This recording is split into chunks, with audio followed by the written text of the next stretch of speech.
Yo, I respectfully disagree podcast. Back with a quick episode, man. Fresh off work. Um, checking out Gil with Arenas. Got Gil going in the background. Was listening to some of their thoughts as it pertains to Caitlin Clark. Had an opportunity to listen to Skip Bayless this morning, as well as First Take, Shannon Sharp, Stephen A. Smith. And I really I don't know how to approach this type of conversation. I almost feel like you almost have to have a woman or a female's perspective to go along with yours at this point, because I feel like now we're getting in that muddy water between basketball fans, political people, people that are just I don't even know the term to use, because it's like, if you don't feel like it's a racial divide at this point, then I honestly feel like you're naive. Like, you can feel the tension in the room, even in your casual conversations when discussing Caitlin Clark. And I don't know, man. Like, I'm to the point now to where it's like I don't even want to talk about it no more. A situation that should not even come down to this here. And I really wish people would be truthful and just state the obvious. Like, I don't want to speak for women because that's not my place. But I feel like the majority of the women in the WNBA are flat out telling a bold-faced lie when they're asking these questions, and they're like, oh, this has nothing to do with hate. It has nothing to do with race. And this is just about being competitive. I disagree. I respectfully disagree out the gate, because if that were the case, then your body language wouldn't be the way that it is. Your tone wouldn't be the way that it is. And it's like, anytime her name is mentioned, you see the eye rolls, you see the tone of voice kind of change. And anybody that says that that's not deeply rooted in animosity, I don't want to use the word jealous, because I don't think that's a fair assessment. Like, we're talking about talented individuals, accomplished individuals. So when you measure their games and you put them side by side in terms of accolades and being a decorated basketball player, to me it's apples and oranges. So I don't know if I want to necessarily use the term jealous, but I do feel like there is something there, and it may be rooted around star power, fame, so to speak, because I do feel like the more successful you are, you tend to have a lot of negativity that follows that. Whether we blend the lines of a Drake, You know what I'm saying? Like Drake's talent is undeniable, his success is undeniable, but there is a large crowd of people that just do not rock with Drake simply because of who he is. I'm gonna try my best not to include LeBron James in this type of conversation, even though we know the shoe fits. He's been in the limelight since he was a junior in high school. Even before he stepped foot in the NBA, it was showered with negativity from his peers into the league. San Antonio Spurs, what? Shout out to my wife on the Instagram live. Not sure what she's referencing. Um, but it's like the more success that you have, it's gonna come with some negativity. Again, I don't want to use the word jealous because we're talking about grown adults. So many people used to hate them for a similar reason. Okay, you're right. San Antonio Spurs. Great brand of basketball. It was just boring. And I'm glad you said that. You helping me out because I'm gonna go there later. But for me, my perspective is simply from the lens of basketball. I love basketball. I've been watching WNBA. I'm not gonna say I've been a diehard here in the last 5+ years or so, but I do remember vividly the rollout of the WNBA. Cheryl Swoops, Lisa Leslie, Rebecca Lobo, remember the Houston Comets, Tina Thompson, and all of them. And it's like this league has been trying to grow for over 20+ years. I feel like in the beginning, it was new, it was exciting, it had a nice rollout, and then you just kind of hit this dead period in between time, and some stellar female basketball players have come about. Whether you want to reference Candace Parker, Diana Taurasi, all of these different names, and it's like all of these women are pioneers for the league. Maya Moore, and these are all people that we watched in college as well. So fast forward a little bit, it's like the the thing came out. Oh, she's only getting this amount of success because she's white, in reference to Caitlin Clark. And I'm like, I disagree. How can we say that? Because if that were the case, they would have tried to make Rebecca Lobo the face of the WNBA, or Sue Bird, Brianna Stewart, Kelsey Plum. It's like the list goes on and on and on, and it's like anybody with eyeballs should be able to see that that's a false narrative. And it's coming from, don't get mad at me, I'm just calling it how I see it. This is coming from interviews from African American women, most of which played ball. Like, you saw Cheryl Swoops on Gilbert Arenas' podcast just speaking, just making statements that have, like, there's no truth to it whatsoever. Just her remarks to me was just filled with, you have so much hatred and anger and this and that because of who this person is. Like, what is it? So that's why I'm saying, like, bro, like, we have to address the elephant in the room. There's your basketball fans.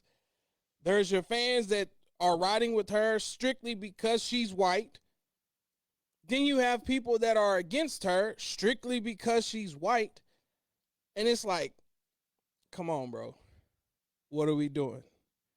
I saw Jamel Hill, and it's like she brought in the fact that she's a heterosexual. Like, now we ain't even talking about basketball no more.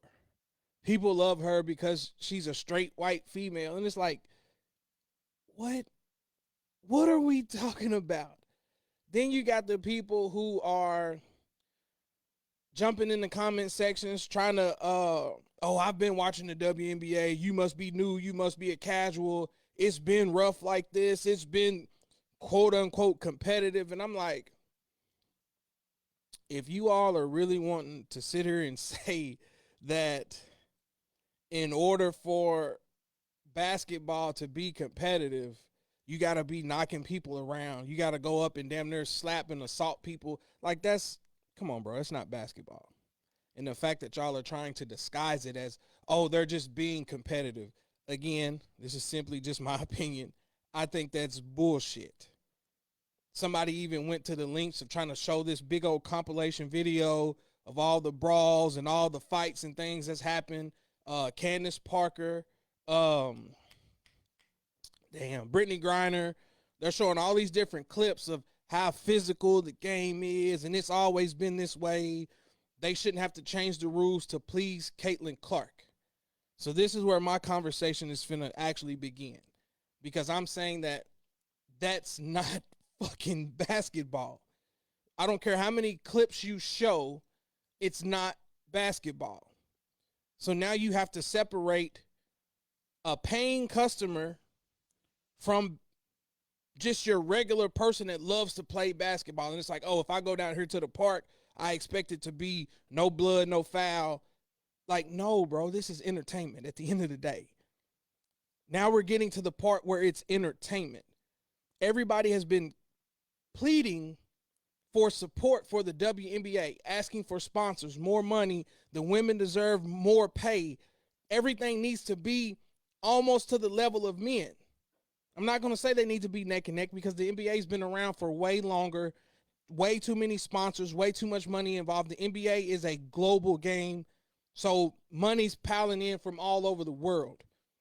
You cannot expect the two to be neck and neck, and the WNBA has only been around for a little over 20 plus years. So that's foolish to think that they should be neck and neck. But we're here. We're at this point now to where more eyes are they're coming. The businesses are coming. So to say that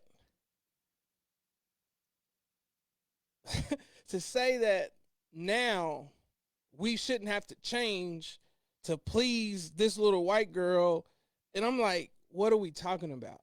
Who in their right mind is going to pay money to see people just cheap shot after cheap shot?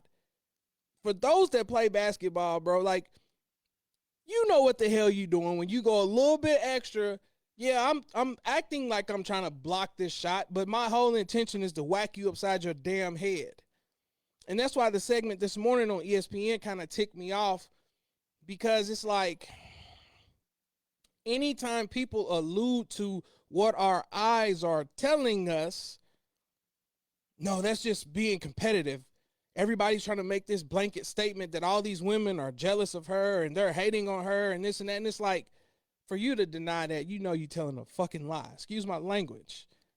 We're watching it. I've been telling my wife, I've watched almost every Indiana game. I've caught Chicago when they've been on TV. I've watched the whole game the other day.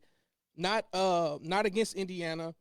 They played on TV. I forgot who they played, but I put it on my little reels and all this and that. The night that Angel Reese got clotheslined by Alyssa Thomas, I was watching that game live.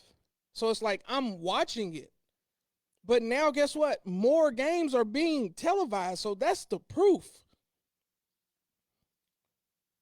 Give it time.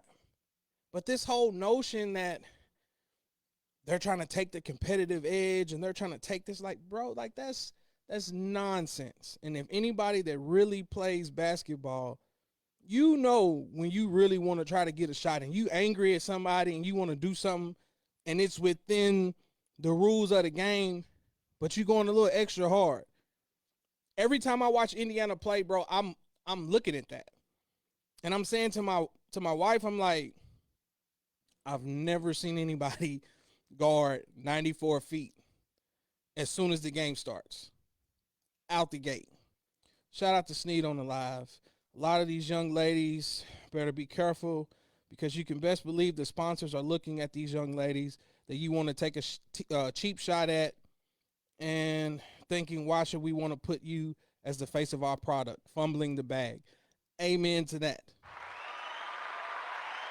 Like I said, I got a bunch of notes here, and I want to try to stick to it point by point. So sorry if I'm kind of ping ponging and going back and forth, but Sneed, you are absolutely correct. Fumbling the bag. It's like we're right at the cusp of everything that these women have been asking for. Take your emotions and your feelings out of it. And I feel like that's what Stephen A. Smith and Shannon Sharp was trying to say this morning. But now you're blending the lines between, Molly and them try to allude that this is what happens when you have people speaking on a topic that they're not familiar with or they haven't covered enough to where now you're trying to force them to change the rules and things like that. So that's why I wanted to go live and do this episode, because I'm like, now y'all are slowly getting to the point to where y'all trying to say that men shouldn't critique the WNBA, men shouldn't talk about it. But it's like, who else is going to talk about it if you haven't built the networks and the things to come along with it, to where now you have more women having debate shows and this and that. It's nationally televised. So until you get to that point, who else is going to talk about it? Shannon Sharp talked about it on his podcast. I'm watching Gilbert Arenas and them right now. They're talking about it. So it's like, where do we go? If men are not allowed to talk about it, people are not going to be truthful and call a spade a spade. Like, what are we doing? So I want to go all the way back to the beginning, because it's like people are trying to say, oh, if it wasn't for LSU and Angel Reese, nobody would even know who Caitlin Clark is. I disagree. I'm pushing the button a lot today because that's a false narrative in its own self. For people that actually keep up with basketball and watch sports, Caitlin Clark's name has been out there. Now, granted, during that tournament run when they beat South Carolina, it got amplified. And then you had Caitlin Clark doing all of that to Haley. I did a whole podcast on that then. I'm like, Caitlin Clark's out here talking cash money shit. Don't be the victim now when LSU did beat them. I did a whole podcast actually sticking up for Angel Reese. It's like, no, you can't throw rocks and then try to hide your hand. Keep that same energy. And I feel like ever since then, that's when you insert the racial part of it. This is where the racial tension came in once LSU beat them. So now you had the whole summer. Endorsement deals are coming back and forth. Angel Reese endorsements took off. Caitlin, of course, hers took off. So now it's like I'm trying to one up the other one. So then basketball season comes around, and now it's like more people are even gravitating towards women's college. Everybody anticipated Iowa LSU. People were ready for that. All season long, people were lined up trying to get Iowa tickets.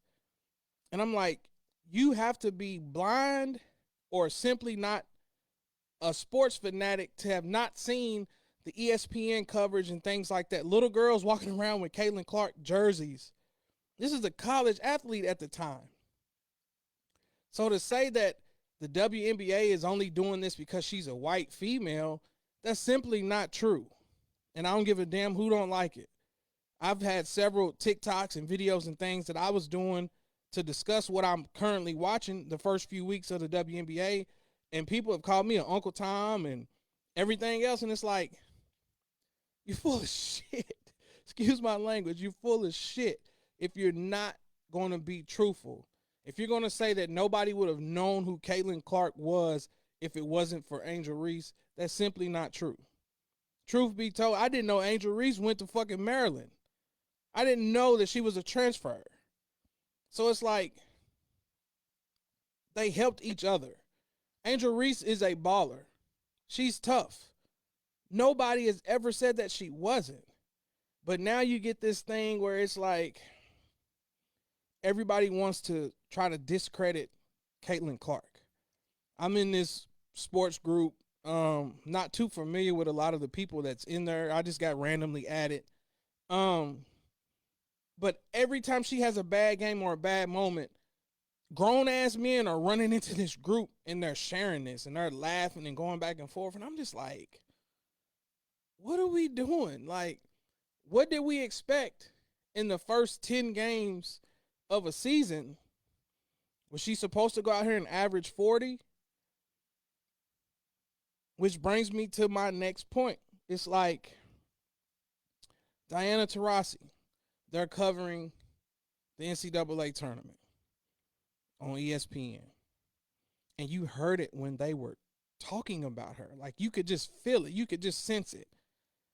And every interview after the tournament, leading up to the draft, all the questions about Caitlin Clark, you could tell that they was like, man, I don't want to talk about her. I don't want to talk about her.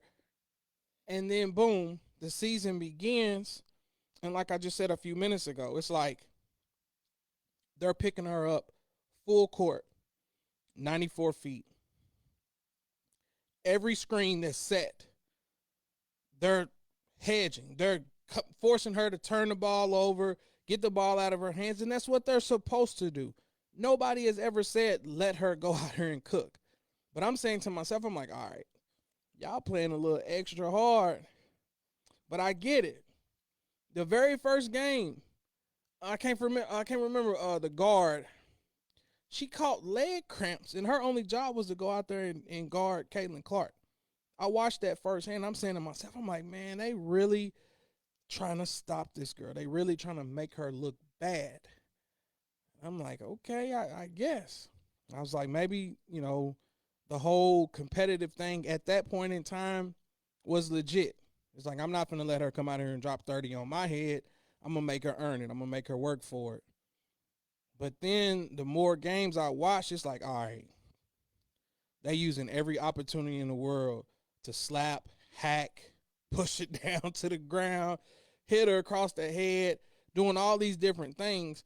And the reason why I'm going to call she's a rookie, this is part of it, as a bluff, because I don't see them doing it to Cameron.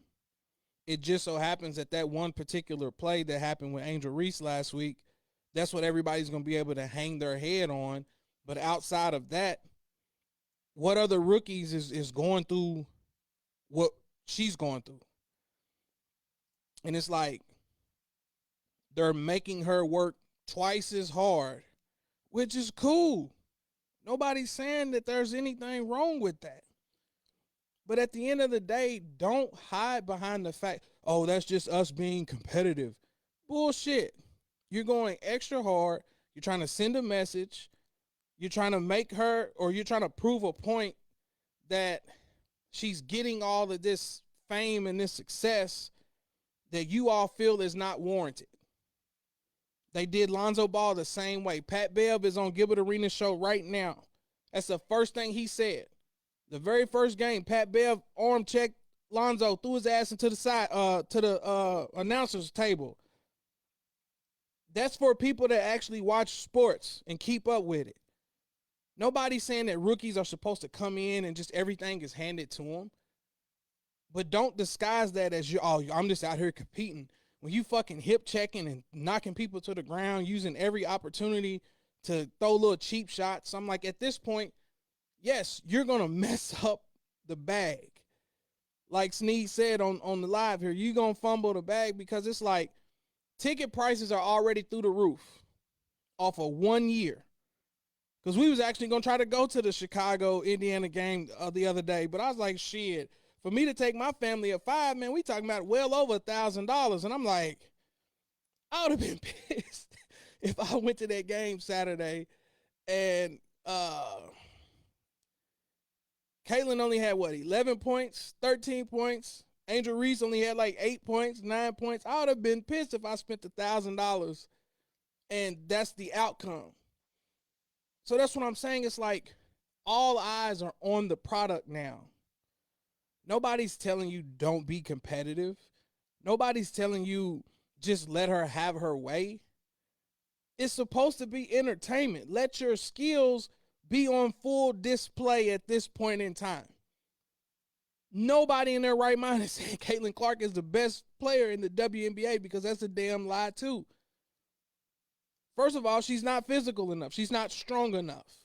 She's too scrawny, and that's why deep down I kind of feel bad for her because it's like you're flat out bullying this girl at this point. Your point has been made. It's been 10 games. Your point has been made. Is this what we're going to expect for the next 30 games? Who wants to watch that? And that's why I said I'm in this group, and this man is a bunch of grown men, bro, all day long posting. Like last night, I think she went what? 1 for 8 or something, 1 for 7. She only had 3 points.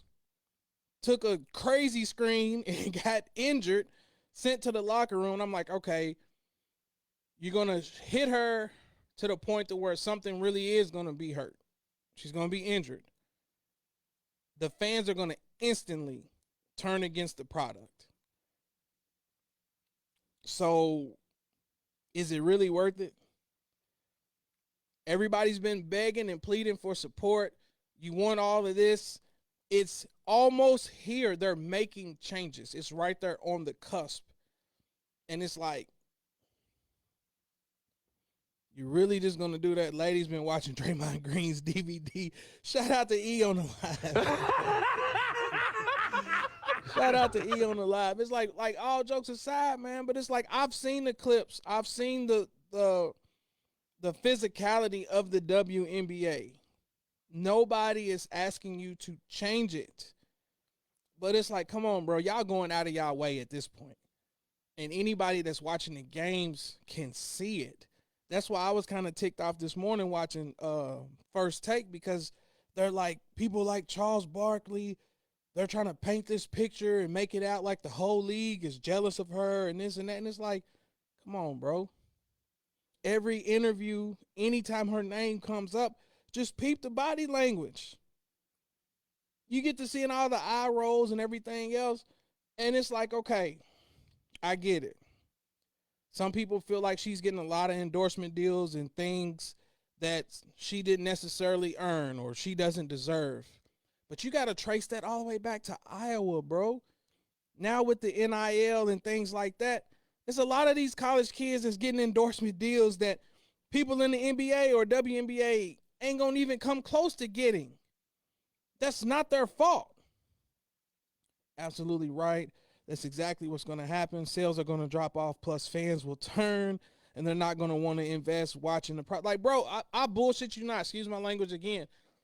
I'm almost to that point simply because of what I see on social media. It's like, bro, we got the Shade Room posting clips about the WNBA now. And you can see the racial divide. And that's why I'm just like, bro, if you're black and you say anything positive about Caitlin Clark, now people are trying to pull your black card. People calling you Uncle Tom. People calling you this. It's people on there that's I only support Angel Reese. Caitlin Clark is trash. If you really believe Caitlin Clark is trash, then something is fucking wrong. She's a phenomenal basketball player. I don't care what anybody says. Her court vision and passing abilities and things like that is through the roof. I've watched too many games, bro. She's feeding them women out there for Indiana dimes, and they're blowing it. Missed wide open layups and everything else. So it's like, for that girl to say what else does she bring to the table besides 3-point shooting, like, come on, man. Y'all don't even believe that. You don't believe, there's no way in hell that you believe that.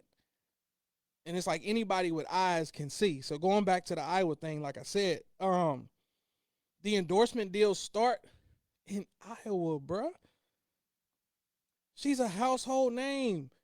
Little kids are in the stands with Iowa 22 jerseys on. If I'm a company and I see that it's trending into, guess what? She's getting ready to go through the roof in terms of star power, famous. Here, we'll pay you to wear this t-shirt. We'll pay you to drink this drink. We'll pay you to drive this car. That's how business works. So for people to be that naive and that blind to not understand what's happening here, of course, soon as she got drafted, bro, her jersey sold out. You really think that they wasn't finna change how they maneuver in terms of how they're finna roll her out to the rest of the world, knowing that they're about to profit off of this. Indiana has played the most games out of any team in the WNBA. Why the hell do you think that is? Huh? TV deals, sponsorships. We're going to put her face on TV as much as we possibly can because all of these networks and companies are going to profit off of it. But now all of a sudden, everybody's fucking stupid and don't comprehend why all of this is happening. Why do they keep talking about her? Why do they keep showing her? Why do they keep... Come on, bro. Money rules the world, man. Money rules the world. So, my question to those that are on the live, anybody that's gonna listen to this, let me know in the comment section. It's like she gets drafted. Nike announces that she signed with them. They're in the process of her creating her own signature shoe. Instantly, why does she get her own shoe? Asia Wilson is a back-to-back champion. She's a this, she's a that. She don't even have her own shoe. And I'm like, she's been in the league for like 5 or 6 years. Nobody has ever went this hard for why she should have her own signature shoe. Not saying that she doesn't deserve one. She's a phenomenal basketball player, a beast on the court. Anybody with eyes can see that. We was in here watching the championships last year. We saw it. My daughter saw it. We know what she can do on the court. But it's like, why do you wait until somebody else has something to say somebody else deserves it? I disagree. I didn't agree with that at all. If everybody felt that strongly about her being a signature athlete and having her own shoe and clothing line and products and things like that, that should have been a conversation that was had well before Caitlin Clark was drafted. Hell, Sabrina got one of the hottest shoes out there right now. Both female and men rock her shoes on the court. Hell, I even wanted a pair. When Sabrina got her own shoe, nobody gave a damn. Nobody was advocating for Asia Wilson to get a shoe. So why wait until Caitlin gets one? That's the jealousy part. And again, I said I'm going to refrain from using that term because I don't want to put that out on nobody that you're jealous of her or anything else. But that's how it comes off. You wait until somebody else gets something to now the whole world is up in arms. Why are they giving her all of this? Because she sells jerseys. She's selling tickets. If I'm Nike, I'm watering at the damn mouth. They're always looking for the next. Well, why didn't Angel Reese get one? And that's when you wanted to say, you know what? Or I wanted to say, excuse me. That's how you knew people didn't keep up with it. People didn't follow it. Because Angel was already signed to Reebok. So had you known that, you wouldn't have made that remark. And you would have saw how foolish it looked. Because now it's not about who's more deserving or anything like that. Now you're just trying to make it about race when race should not be a factor in this. As many African Americans that signed to Nike, bro. Like, come on, man. Nike's been riding African Americans this whole entire time. Shout out to the Instagram Live because, like you said, the money. Wilson has a very strong backing. It's just everything is amplified because of Caitlin Clark. And that's the thing. And I feel like that's what Stephen A. Smith and them was trying to say this morning. Like, ride that wave because everybody's going to profit off of it. And I don't know if these women feel like that's them selling out or pretending to be somebody that they're not. That's why I kind of wish I had a female on this episode with me to kind of give their perspective, because it's like nobody's asking you to sell out. But guess what? If I know a whole camera crew is coming in here following somebody else, and I know for a fact that they're inferior than me, to me, then when I do get out there on the court to play, guess what? I'm going to bust her ass. And for the most part, that's what every team has been doing. So it's like, leave the antics at home. Just go out there and bust her ass. That's it. because people are going to tune in. My question is, why are they trying to use Caitlin Clark as a scapegoat? Why hadn't anybody been campaigning for AJ Wilson for the last 2 or 3 years? That's my question. Exactly. Why are they on Caitlin Clark? Because she got a shoe deal and the other girls don't. Exactly, bro. That's what I don't understand either. And that's why I'm saying that if I take some flack for saying it or addressing the elephant in the room, then I'll take the flack, bro. That's the part that's making me not even want to watch it.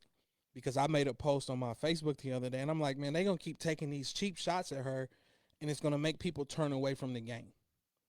People want to see good basketball. Nobody wants to see people trying to injure each other. Leave your emotions at home.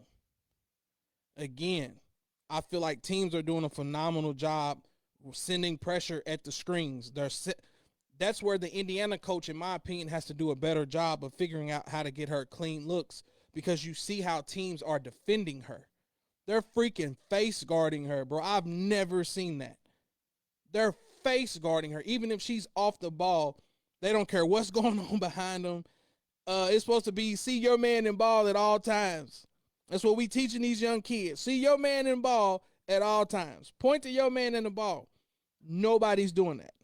They are face guarding her. And in my opinion, I'm like, that's the ultimate compliment because it's like, shit. Everybody's coming to see her drop 25 or 30, but they're making her have to earn it.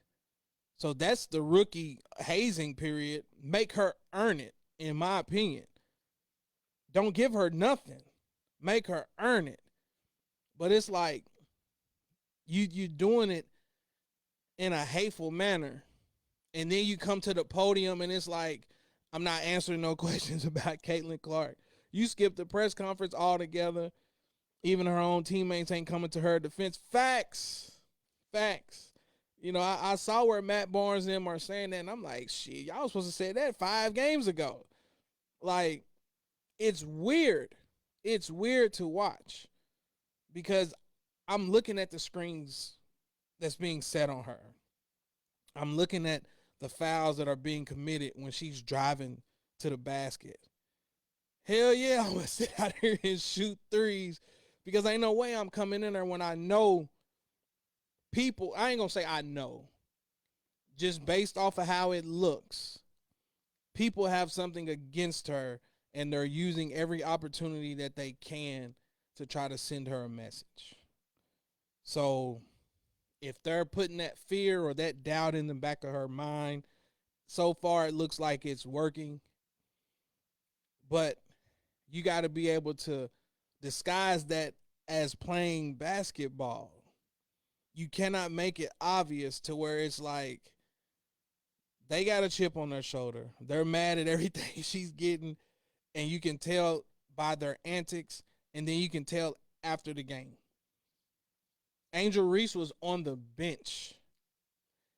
She wouldn't even be in this conversation had she not stood up and applauded. So that's what I was trying to say to Daryl. It's like the optics is what's terrible. Nobody's telling you to give her anything. She gets cheap shotted, thrown to the ground, and then you stand up on the bench and applaud. And that's why I'm like, the way people flamed Acho after LSU lost. And it's like, he was just simply calling out the obvious, in my opinion. I'm going to catch some flack for this, but it's like, Angel Reese and her persona is perfect for her game. She's tough. She's not backing down from anybody. She's out there calling the little girl small. She's getting boards going up. She got something to say to everybody. All the way to the point to where she was talking shit to some of the coaching staff. To me, no harm, no foul. That's the role that she wants to play. Then put that hat on and wear it. Shout out to my guy Dante Established with the hat. Put the hat on and wear it. But then as soon as you lose, now it's like you turn on these tears and I can't believe people do this. They did it like, You can't have it both ways. Either you're going to play this role and perfect it and capitalize off of it, which to me, she has. Nobody dislikes Angel Reese, at least I don't. And those that do, we know why that is. And that's why I'm saying, again, call a spade a spade. At this point, there is a racial divide. Either you rock with Caitlyn, and people have correlated that to Trump, or we rocking with Angel Reese, and I don't even know what we correlate that to other than she's black, so we gonna support her. And then hear my little ass come running down the middle. It's like, I like both of them. I like basketball. I like both of them.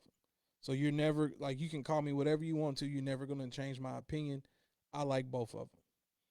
But it's like, come on, man. What are we doing?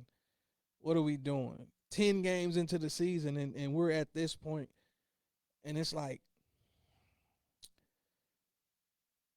ESPN should be leading First Take talking about the WNBA, but for different reasons. What a phenomenal game. What a great display of basketball. Look at the talent. Look at the skill. Look at this. Look at that. Monica McNutt had a great point over Stephen A. Smith. Caitlin Clark has shown she has that rub you the wrong way personality. That's fair. She had that at Iowa. Because when she was doing all of that out there, I haven't seen that as much. I didn't see that her senior year leading into the first 10 games of this year. And I don't know if that's uh, some of her people in the background telling her to try to change that narrative to where now she comes off as this innocent, sweet person and everybody's picking on her or bullying her. But I know for a fact, I've watched several Iowa games where Clark was out there getting busy and she was letting everybody know that she's the truth. So maybe that's what she's going to have to do to change some of these narratives and things like that. And the whole segment with Monica this morning, bro, it's like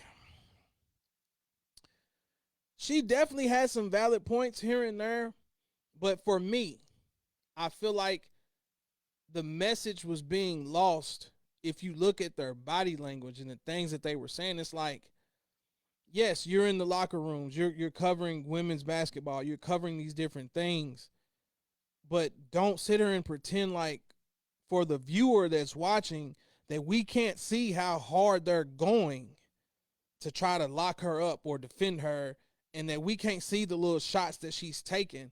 So when she does try to do something back or hold her ground, they're saying she elbowed old girl. Did that really warrant going down and hip checking and this and that? And it's like, even if you done it in the middle of gameplay and disguised it as just a hard foul in the middle of gameplay, you almost give her a pass, in my opinion. But on an inbound, I don't know. That's why she's getting hit like she's getting hit and not defended by her own people. It's tough, man. It's tough, but it's like at the end of the day, in my opinion, it's still a business. Either you want it to grow or you don't. Worldwide leader in sports, and 3 years ago, ESPN could have spoke about it. The Aces, the Liberty, the Sun, the Sky have been nice. 1,000% correct. I will not disagree with you there. My only pushback is just like anything else when it's hot. People are going to gravitate to what's hot. The best example that I can use in this scenario is Steph Curry at Davidson. Somebody correct me if I'm wrong. I didn't know who he was until they had that tournament run. And before you knew it, he was a crowd favorite. He comes into the NBA. His first few years, Steph was not the Steph that we know. But once he found his lane and Clay got there and they was able to create the Splash Brothers whole thing, like, that's entertainment. The world grew to love Steph Curry because of the entertainment value. He's pulling up threes from deep. Nobody had ever seen that. So now you have a woman that's doing the same thing. No, I've never seen a female come across half court and was pulling up on a regular. So it brought entertainment. It brought more eyes to the product. So yes, ESPN could have, should have been covering it more to help grow and develop the game, but it's like only the handful of people that really love WNBA basketball or people that were diehard basketball fans were even paying attention to it. I feel like the WNBA season in its own self, the season is in a rough patch. We're right here at the cusp of the NBA finals. Then you hit that little period where it's like it ain't really nothing on for real, but maybe baseball. And a lot of them games are coming on early in the afternoon, midsummer, and it's like unless you're really dedicating and cutting time out of your day to sit down and watch, everything about the formula was just wrong. Not making up any excuses or anything like that. This is just my personal opinion. It's like the league itself is just in a tough spot because there's a lot of star power that has come through the WNBA. Amazing athletes, image and entertainment. Steph wasn't packaged like Iverson. Clark is what's right in America. Woman versus, let's say, Reese, that is capitalized as ghetto, but she got a college degree. That is one narrative that I don't agree with as it pertains to Angel Reese and the label that they try to put on her. That's why I used the word persona earlier. It's like Bayou Barbie. Like that to me is brilliant. She's coming out with the tiara and this and that, setting on the like that's marketing at its finest, in my opinion. So why not capitalize off of it? And that's what I'm saying. It's like the optics is what I feel like paints Reese in a bad light. That's what I'm saying. It's like the tweets and the different little things, and it's like at the end of the day, we're the minority. Let's be truthful. I feel like that's a big factor in it all as well. It's like you got a league that is predominantly African American women. It wasn't going to be a large turnout in terms of white people filling the stands. That's why I feel like you have such a large disparity in the attendance thus far, this early in the WNBA season. Because if you look at all the Indiana games, bro, they 15,000 plus. But if you, I'll use the Sparks because I usually watch their games late at night before I go to bed or as I'm falling asleep. The venue that they was playing at before they played Indiana, I had no idea. I'm like, man, where are they even playing at, bro? And they was like 3,700 people. I thought it was like a YMCA or something. Like it just felt like a small gym. And then they play Indiana and they play where they used to play it. Like honestly, and that's how I'll admit that I guess maybe I don't follow it as much as I should because I always thought the Sparks played where the Lakers and them play. I remember Lisa Leslie and all of them. It's like, bro, they used to play in the big arena. So somebody correct me if I'm wrong there. But it's like 15,000. I saw the Liberty Chicago game had a big crowd. But it's like outside of that, look at where the eyes are.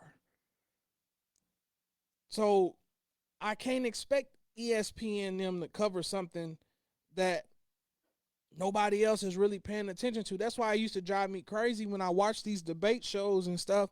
And every day the topic is Dallas Cowboys, Tom Brady, LeBron James. But it's like that's the stuff that people want to hear about. Cowboys ain't won a ain't won a Super Bowl in how long? So instead of them highlighting up and coming NFL teams and talk about new pieces and this and that, they covered the same thing. Aaron Rodgers to the Jets. It's like the Jets ain't done nothing worth mentioning, but because of Aaron Rodgers, that's the topic. And it's like, okay, transition back to women's sports. It's like, it's sad, but that's just where we're at. Caitlin Clark is the hot topic. Whether you like her or not, her name is bringing viewers. Her name is bringing money. Can't be mad at that, man. Can't be mad at that at all. But like I said, I just wish we get back to basketball. And after this, I'm gonna jump off here. I had a whole list of talking points and things that I wanted to discuss, but I'm glad the conversation went the way that it did. But it's like I just wanted to get back to just basketball. Make her earn every bucket. Pressure her ass, full court, everything else until she gets stronger and learn how to take care of the ball. Or if the coach draws up something to free her up and do something different, that's the learning curve. But every night it's something about race, it's something about jealousy, something about animosity. It's like, come on, bro, what are we doing? What are we doing? And that's why I said I really didn't want to touch it because I didn't got to the point to where I'm tired of reading it, talking about it. I made a couple little TikToks and things because, like I said, it's a trending topic. Juju will be better. Whoo! She gonna be tough, man. That's what I'm saying. It's like women's sports, bro, is in a great place. You have the eyes, and it's only gonna bring more eyes. Don't tarnish it. Don't don't bring it down, bro. And that's why I'm like, oh, the league has always been this way. It's like, scratch that. Shout out to Jordan. I'm a LeBron guy, but let's be truthful here. The Jordan rules was changed for a reason, bro. Jordan was already selling sneakers, come fly with me and all of that before he won a ring. People was fascinated before he won a ring. Do you really think that they was going to continue to let the Detroit Pistons beat up on his ass and clobber him out the air and this and that? Nah, people are paying to come see Michael Jordan fucking dunk. So yes, they had to change some of them rules to protect the product, protect the investment. So that's what the WNBA is about to have to do, bro. They're going to have to protect the investment. If you want to continue to grow this game and have viewers, like, bro, I'm looking at little girls. Can't be no more than 5, 6 years old sitting there watching. Do we really want these little kids to be sitting at a game and watching these women out here scrap and throw each other to the ground? And that's what I'm saying. It's like, bro, like, be smart about it. Nobody's saying don't make her work. Just be smart about it, bro. Protect the investment. Juju is definitely going to be better because she's starting off where Clark left. Clark wasn't this way freshman year. And that's where it's like, I didn't know her as a freshman. I will be truthful. But guess what? We all watching Juju. So you're right. I absolutely agree with that wholeheartedly. But it's like, bro, I started seeing her pulling up from half court, coming down on a fast break, stop and pop from deep. And then last year, you saw more of her game on display in terms of the passes and things that she was making. I'm like, bro, her court vision is out of this world. Now, granted, it was against other college athletes, and you could tell that her skill level was a notch above everybody else on the court until she started playing against your better teams like a South Carolina and things like that. I think UConn should have beat them, to be truthful. But again, I feel like there was a lot of questionable calls there where it's like the money started talking, in my opinion. Not saying that they cheated for Iowa or anything like that, but I do feel like at that point you could tell that it was about the money. If we can find out how to get Iowa to a championship game, how much money is that going to bring in? Or better yet, if we can try to get Caitlin Clark to win a championship, how much more money would that bring? So we all knew what it was about. So I get it. There is an underlining layer of We see what y'all trying to do. But guess what? Put your blinders on, understand what they're trying to do, and figure out how to benefit from it. So guess what? 15,000 people came to see us play tonight. We all know why they here. But guess what? I'm finna bust her ass and drop 25 while I'm doing it. And guess what? When everybody leave, who was that out there? Hey, I might need to buy her jersey. I'm finna start following this team. I'm finna start following that team. Las Vegas deserves way more respect than they're getting. They very much could come back and three-peat, bro. Connecticut's tough this year too. So that's what I'm saying. It's like people are actually watching. If Paige don't mess up her knees, she would have. If yep, Paige is tough too. Paige is tough too, bro. That's what I'm saying. It's like there's a lot of females out there. I feel like the females have more star power than the men at the collegiate level right now. And I feel like that more has the 4-year rule has more to do with that. You know what I'm saying? Everybody's stuck on this one and done, and a lot of these kids are leaving on the men's side that ain't necessarily ready. So after a year or two outside of college, you almost forget about them.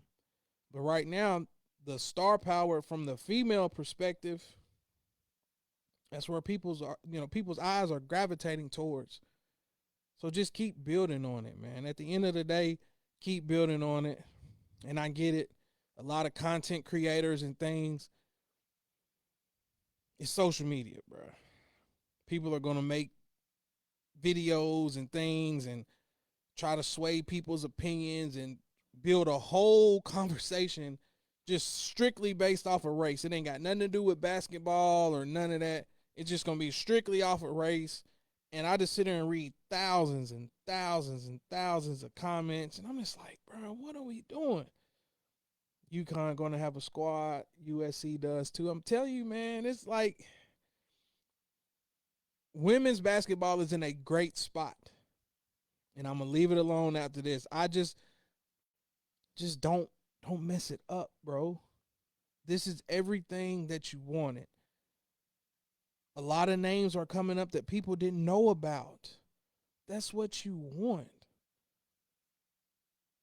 She had every opportunity to come to the mic after the game, and she could have been like, you know what? She said something to me. I reacted. I shouldn't have reacted in the manner that I did. But I want you to know, Rook, that when we in between these lines, I'm coming. It's a competitive sport, this and that. You had every opportunity to do that. You choose not to speak about it, but then you run to Twitter, and you've been going since. So if a TV personality, Stephen A. Smith or somebody, sits down and says, these girls are jealous and this and that, and it's like, you can't then tell Stephen A. Smith that he's wrong. All the evidence is right there. Look at the interviews. Listen to what y'all are saying. Read some of these tweets that's going out, bro. It's like, you're doing this to yourself. Plus, the money will be coming from the school. Now, I'm telling you, man, everything changing, bro. I might have to put some WD-40 on these knees and see if I got some eligibility. Shit. For real, though. But outside of that, man, great conversation. I'm going to keep it right at an hour. I appreciate those that tuned in to the Facebook Live. A few of y'all on the Instagram Live. Definitely appreciate that, man. Y'all be sure to check out the I Respectfully Disagree podcast, man. Go hit that subscribe button. Let me know in the comment section how y'all feeling about this Caitlin Clark stuff. Like, a lot of people are just simply saying that she's getting a lot of these things and she ain't necessarily earned it. But it's like, come on, bro. Like, who does? They said the same thing about LeBron. LeBron came into the league, got the Nike deal, 90 million, 100 million right out the gate. Even his peers was talking shit about him. It's like, come on, bro. That's the business side of it. And I think a lot of people are forgetting, like, it's still a business at the end of the day.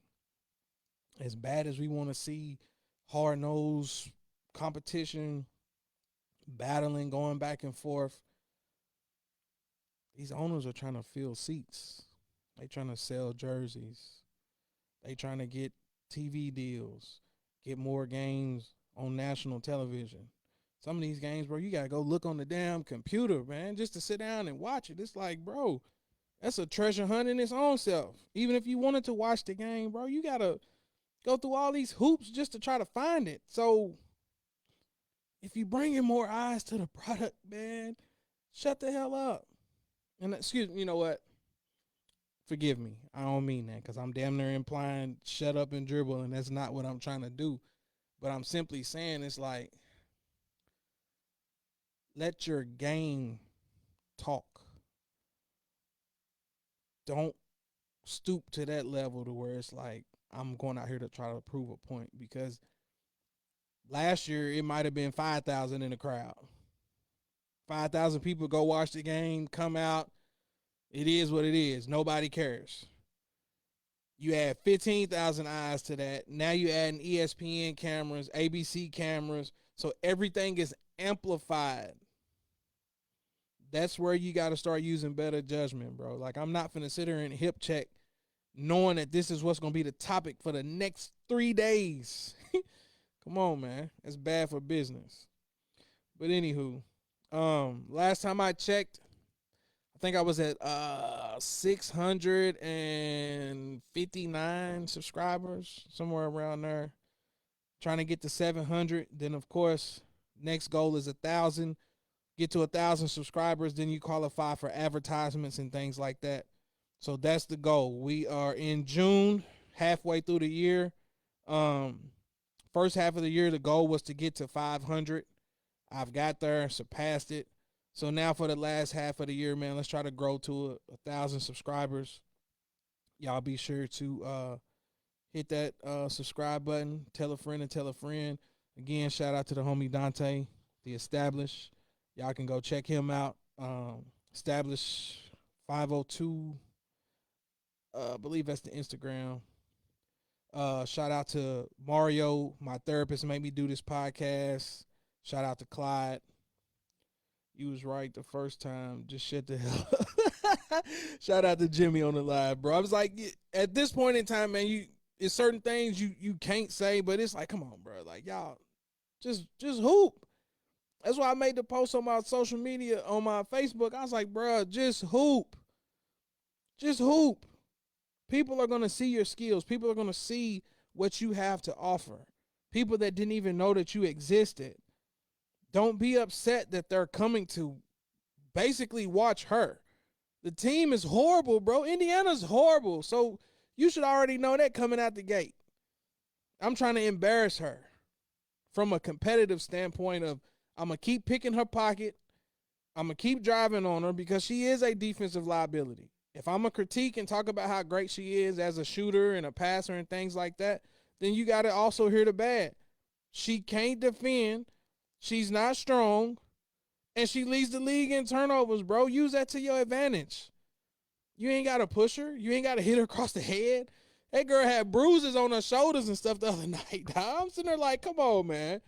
Y'all can't say this is just competition. She got bruises all over, bro. She's pale, so it's going to stick out. Shit. Anywho, man. Appreciate y'all for tuning in, dog. We out. Ass toasted, no competition. Unleash coasting. I feel so high. I feel so live. My body's intertwined. Unleash coasting. I feel so live. And I know why. That I can't deny. Unleash coasting. Giddy, fine wine. Fools, malt liquor. Wish me